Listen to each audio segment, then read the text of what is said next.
हर्षवर्धन जी, मैं इसलिए पूछ रही हूँ आपसे क्योंकि वो कह रहे हैं कि एक सत्ता परिवर्तन क्लियर है, होना है। अब उनको ये नैरेटिव वो पुश करेंगे क्योंकि उनके लिए वो सूट करता है उन्हें। लेकिन यूपी में इस वक्त जो कुछ हो रहा है वो बीजेपी को सूट नहीं कर रहा है। और योगी आदित्यनाथ इस वक्त आज जब दिल्ली आएंगे, ये भी बड़ा ये होगा कि वहां लखनऊ में मुलाकात नहीं होगी डिप्टी सीएम्स के साथ, या दिल्ली में आके होगी। देखिए सुचेता जी, सबसे पहले तो ये कि मेरे ऊपर जो लिखा हुआ है यूपी में एकजुट, तो मैं इससे पूरी तरह से असहमत हूँ। अगर एकजुट होती बीजेपी भाई हटा दीजिए, आप ये चर्चा नहीं कर रही है। तो पहले तो मैं इस पर एतराज करता हूँ, जो मेरे ऊपर लिखा हुआ है यूपी में एकजुट, शायद वो टीवी का फॉर्मेट है तो आपको करना पड़ता है। नहीं, आपके और भाटी जी में एक बात सिमिलर है, जो ऊपर लिखा होता है उस पर आप लोग बहुत ध्यान देते हैं और तुरंत हटाने के लिए भी कहते हैं, तो भाई हटा दीजिए। हर्षवर्धन जी, बोलिए बूथ पर आ जाइए हमारी तरफ। बात ही बोलूंगा, आपको आना तो है कुछ दिन बाद, तो कुछ दिन पहले ही आ जाइए। मूल बात जो है, मुझे लगता है कि देखिए, जो सबसे बड़ी बात है, भारतीय जनता पार्टी के बीच में सब कुछ ठीक नहीं है, इसमें कहीं कोई संदेह नहीं। लेकिन मैं स्पष्टता से फिर से बोलता हूं, जो भाटी जी की पार्टी में हुआ था वैसा नहीं हुआ था। जो भाटी जी ने कहा कि आप मान रहे हैं कि वैसी स्थिति हुई, ऐसी स्थिति मुझे अभी नहीं दिख रही।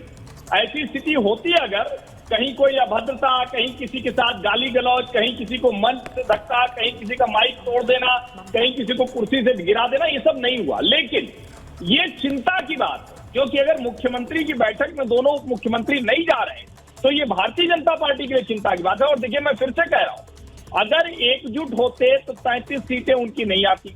वो इसकी चिंता कर रहे हैं और अगर उसका वो रिव्यू कर रहे हैं, अपने आप को सुधारने की कोशिश कर रहे हैं, उस सुधारने में निश्चित तौर पर ये कोशिश होगी कि हर कोई चाहेगा। केशव मौर्य को भी लगता है कि वो पिछड़ी जाति के सबसे बड़े नेता हैं, उनको लगता है कि वो उस वक्त प्रदेश अध्यक्ष थे। तो मुझे लगता है कि वो रास्ता कशी अवस्था चल रही है, लेकिन उत्तर प्रदेश के मुख्यमंत्री की कुर्सी खाली नहीं है, कोई बदलाव नहीं होने जा रहा है। मैं फिर से बता रहा हूँ। देखिए, इस बीच अखिलेश यादव का एक और ट्वीट आ गया है, मैं एक बार बता देती हूँ। आज बड़ा सुबह से ये गेम चल रहा है, अखिलेश जी ट्वीट कर रहे हैं, फिर केशव प्रसाद मौर्य उसका जवाब दे रहे हैं, फिर अखिलेश जी ट्वीट कर रहे हैं, फिर केशव जी जवाब दे रहे हैं। तो ये आज एक्स पर अच्छा एक गेम चल रहा है सुबह से। बड़ी खबर बता रही हूँ, लगता है डबल इंजन वालों के बीच में एक और इंजन आ गया है। अब इसका मायना समझिए, वो कहना क्या चाह रहे हैं। वो कह रहे हैं जो दिल्ली लखनऊ के बीच शंटिंग करता है, ऐसा लग रहा है दो राजधानियों के बीच कोई इंटरसिटी आवागमन सेवा चल रही। इंटरसिटी आवागमन सेवा चल रही है दिल्ली और लखनऊ के बीच। ये अखिलेश जी ने थोड़ी देर पहले पोस्ट डाला है एक्स पर। अब बड़ा इंटरेस्टिंग है, वो इस पर तंज पे तंज कसे जा रहे हैं। उन्होंने एक और पोस्ट डाल दी है। अब मैं तो ये पूछूंगी एक बार, क्योंकि संजय जी आपके पास आ रही हूँ, 1 मिनट बस इस पर भाटी जी का रिएक्शन ले लूं। भाटी जी, ये जो इंटरसिटी सेवा की वो बात कर रहे हैं, केशव प्रसाद मौर्य ने कहा इतना ध्यान आप समाजवादी पार्टी पे दे देते तो पार्टी को और बेहतरी हो जाती, सारा ध्यान आपका बीजेपी पर ही फोकस है।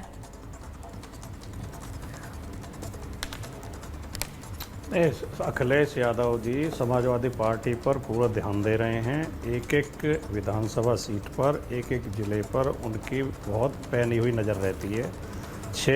उत्तर प्रदेश की समस्याओं पर, उत्तर प्रदेश के मुद्दों पर वो लगातार नज़र रखते हैं, उन पर बोलते हैं, उन पर रिएक्ट करते हैं, तभी तो उत्तर प्रदेश में समाजवादी पार्टी मजबूत हो रही है। दूसरी बात, अखिलेश यादव जी बहुत ही उदार हृदय और मिलनसार नेता हैं। वो कभी गठबंधन, जैसे गठबंधन का आपने जिक्र किया था, फिर आप मुझसे सवाल पूछ रही थी, फिर आप उधर हर्षवर्धन जी की तरफ चली गई। अखिलेश यादव जी का चरित्र में ये शामिल ही नहीं है। वो किसी के साथ धोखा नहीं करते, वो अपना नुकसान उठा लेते हैं। 19 में बहुजन समाज पार्टी के साथ समझौता किया तो बहुजन समाज पार्टी ने जो जो सीटें मांगी उन्हें दे दी। इस बार कांग्रेस के साथ हमारा बिल्कुल मन से समझौता है। अखिलेश यादव, अब ये जो 10 सीटों पर उपचुनाव होना है, इनमें से 5 सीटें समाजवादी पार्टी के विधायकों ने खाली की हैं, 3 सीटें बीजेपी ने खाली की हैं और 1 सीट राष्ट्रीय लोकदल ने और 1 सीट निषाद पार्टी ने। तो जो 5 हमारी हैं उनमें तो कोई लड़ाई नहीं है, उनमें तो भारतीय जनता पार्टी कहीं दूर दूर तक मुकाबले में नहीं है। वो 5 तो हम एक तरफा जीतेंगे। इनकी जो 5 है लड़ाई, तो उसमें लड़नी है हमें, और हमें उम्मीद है उनमें से 3 या 4 सीटें हम जीतेंगे। भारतीय जनता पार्टी 1 या 2 सीट तक सीमित रह जाएगी और इस उपचुनाव के बाद परिस्थितियां और बदलेंगी।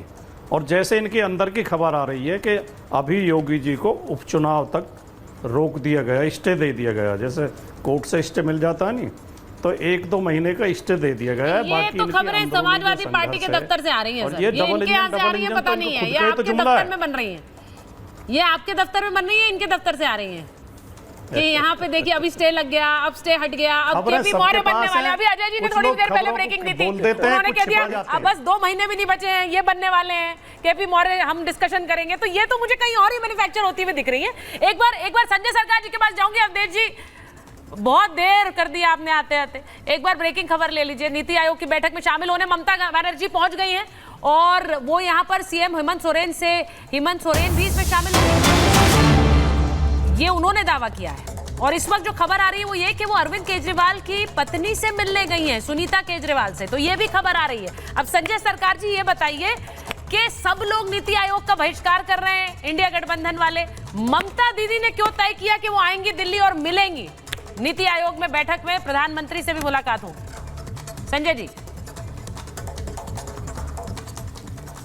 सबसे बड़ी बात तो शायद आप नहीं बोलने से भी अच्छा था, हम बैठा रहते थे, आराम था, सब बोलते थे, हम सुनते थे, और आप बोलने का मौका भी नहीं देंगे, बीच में कट भी कर देंगे, फिर बोलने का मौका भी नहीं मिलेंगे, तो हमको बोलने से क्या फ़ायदा है? बोलिए, 28 मिनट 29 मिनट के बाद में आप मेरे को मौका दिए हैं, क्या बोलेंगे? सबको बोल वचन सुन लिया मैंने, अभी तो भाषण सजेशन जो होना था हो गया है। तो सर ये तो नाइंसाफी है, वो अपनी बात रख रहे थे, आप उसको भाषण कह रहे हैं। अब आप बोलिए ना, वो आपको सुनेंगे।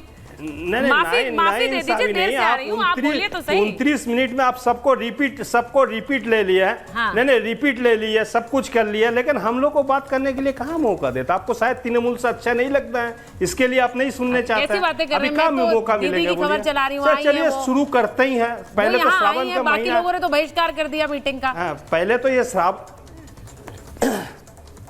बोलिए ना, पहले तो श्रावण का महीना है, दूसरा नंबर महाभारत है, लड़ाई कुरुक्षेत्र का करा रहे हैं आप यहाँ पर। मेरे को एक छोटा बचपन के कहानी याद आ गया था। पति पत्नी कोई मंदिर के सामने जाके झगड़ा कर रहे हैं, तो पत्नी पति को बोल रहे हैं अगर तुमको हार पहनाने से अच्छा वो बंदर को हार पहना दो, बंदर वो अच्छा था। बंदर ऊपर पेड़ के ऊपर बैठा था, बंदर देख रहा हमको भी शायद मौका मिलेंगे। यूपी का स्थिति आज के तारीख में हुई है। रह गया ये जो एक देश के प्रधानमंत्री हो, जो आपको मतलब जो प्लानिंग कमीशन जो नीति आयोग है, वहां पर मीटिंग के लिए क्यों आने पड़ता है? बंगाल का जीएसटी का 1,20,000 करोड़ रुपया जो लेके यहाँ से उस करके लिए, उसको पैसा नहीं दे रहे। आवास योजना का पैसा नहीं दे रहा, 100 दिन का नरेगा का जो पैसा उसको नहीं दे रहा। बोलने का मौका चाहिए ना। हर विरोध तो हर जगह नहीं होता, विरोध करने के जगह में होता है कि नहीं? आप बताइए, होता है कि नहीं? रह गया है। सबसे बड़ा बात है आज के तारीख में हिंदुस्तानी वर्ल्ड का नेता है ममता बनर्जी, ये कोई दो राय नहीं। बोलिए। इसीलिए मैंने कहा आपने महाभारत में आते ही पहले विरोध किया, फिर बात रखी। आप नहीं बात रखें ना, हम बात आप 29 मिनट में आपको लास्ट बेंच की स्टूडेंट बनाएंगे, इसके मतलब हम पढ़ाई लिखाई में अच्छे नहीं है, इसके लिए हमको लास्ट बेंच लाइफ में हमेशा लास्ट बेंचर्स ही काम आते हैं। रहने वाले इंसान तो है नहीं है। नहीं ममता जी की बात करिए ना। ममता जी यानी कि उन सारे मुद्दों को उठाने के लिए आई हैं जो पश्चिम बंगाल को नहीं मिला है, आप ये कह रहे हैं? क्योंकि ये सवाल पूछ रहे हैं कि इंडिया गठबंधन के नेताओं ने, सीएम्स ने बहिष्कार किया, सिर्फ ममता बनर्जी अकेले आई क्योंकि वो अपने फैसले अलग लेती हैं, उनका कोई मतलब नहीं अलायंस है। नहीं बंगाल का जिस तरफ से डिप्राइड कर रहे हैं हर बातों में आज के तारीख में एक बैसाखी सरकार है, क्रैच लेके चलने वाला सरकार।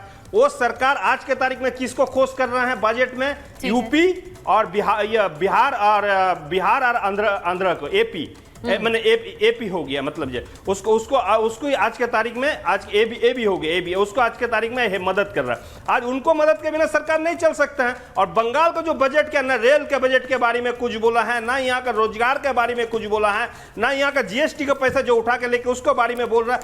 आज जो इतना बुरे रिजल्ट हुआ, इसका कारण क्या है? कारण था भारतीय जनता पार्टी जिस तरफ से बंगाल को साथ में डिप्राइड किया, बंगाल को जिस तरह वंचित कर रहा है, जिस तरह से बंगाल को ऊपर प्रहार कर रहा है, उसको बात करने के लिए दीदी दिल्ली पहुंची हैं। और ये बात करना ही पड़ता है आम जनता के लिए। और तो आपको फिर एक संदेश अपने अलायंस पार्टनर्स को भी दे रहे हैं कि बहिष्कार से नहीं होता है काम, पहुंचकर बात कर काम कराया जाता है। ये तो एक संदेश आप अपने अलायंस पार्टनर्स को भी दे रहे हैं, क्योंकि कांग्रेस पार्टी के जो सारे सीएम्स हैं उन्होंने बहिष्कार कर दिया, वो जा नहीं रहे।